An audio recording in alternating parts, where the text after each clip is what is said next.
বিধানসভা অধিবেশনের দ্বিতীয় দিনে বেকার যুবক যুবতীদের চাকরির বিষয় নিয়ে উত্তপ্ত আলোচনা। অধিবেশনের দ্বিতীয় অধ্যায়ে বাম বিধায়ক ইসলাম উদ্দিনের আনা প্রাইভেট রেজুলেশনের উপর দীর্ঘ সময় আলোচনা হয়। আলোচনায় রাজ্যের বেকার যুবক যুবতীদের কর্মসংস্থানের বিষয়টি উঠে আসে। প্রস্তাবের উপর বক্তব্য রাখেন অর্থ দপ্তরের মন্ত্রী প্রণজিৎ সিংহ রায়। এরপর মন্ত্রীর বক্তব্যের উপর আলোচনা করতে গিয়ে বিরোধী দলনেতা জিতেন্দ্র চৌধুরীর বক্তব্যকে কেন্দ্র করে কিছুক্ষণের জন্য বিধানসভায় উত্তেজনা ছড়িয়ে পড়ে। বিরোধী দলনেতা জিতেন্দ্র চৌধুরীর অভিযোগ, তাকে বক্তব্য রাখতে বাধা দেওয়া হয়েছে। বিধানসভার ভিতরে গণতন্ত্র ও বাক স্বাধীনতা নিয়ে প্রশ্ন তোলেন তিনি। তার বক্তব্য, বিধানসভার ভিতরেও গণতন্ত্র নেই, বাক স্বাধীনতা নেই। ঘটনাকে কেন্দ্র করে সরকার ও বিরোধী দলের সদস্যদের মধ্যে কিছু সময়ের জন্য উত্তেজনাপূর্ণ পরিস্থিতি তৈরি হয়।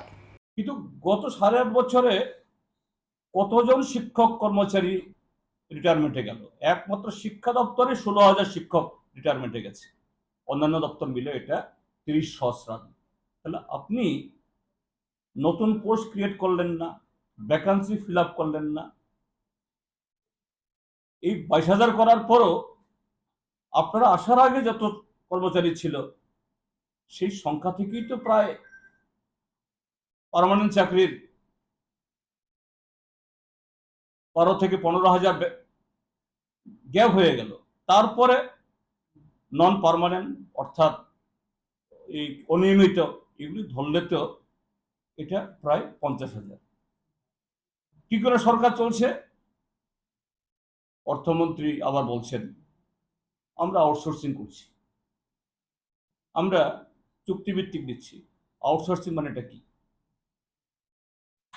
ত্রিপুরার যে যুবকদেরকে এটা ডাবল এক্সপ্লয়টেশন।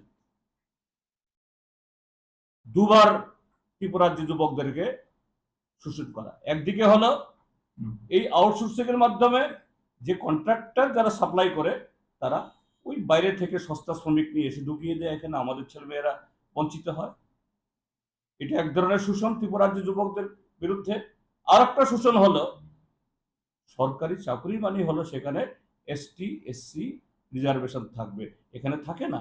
এসটি এসসিরা ডিপ্রাইভ হচ্ছে। আর ওদিকে বলছেন যে না, 1 বছর যদি পূরণ না হয় এবলিশ হয়, তাহলে আপনার তো 1 বছর পূরণ না হওয়ার কারণ ছিল না, কারণ নাই, এই জন্য আউটসোর্সিং করতে হচ্ছে। তো আপনি পূরণ করেন না মানে আপনার ব্যর্থতা।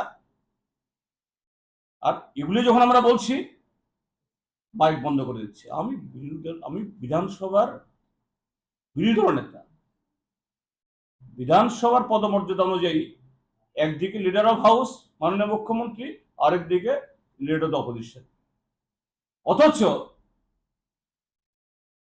এই পরিষদীয় মন্ত্রী রতনলাল নাথের মাইক সারাক্ষণ খোলা থাকে, বসে বসে কথা বলে। কোথায় গেছে? ত্রিপুরার যে বিধানসভার বাইরেও গণতন্ত্র নেই, আজকে বিধানসভার ভেতরে গণতন্ত্র হরণ করছে। আমাদের বাক স্বাধীনতা, রাইট টু স্পিচ কেড়ে নেওয়া হচ্ছে।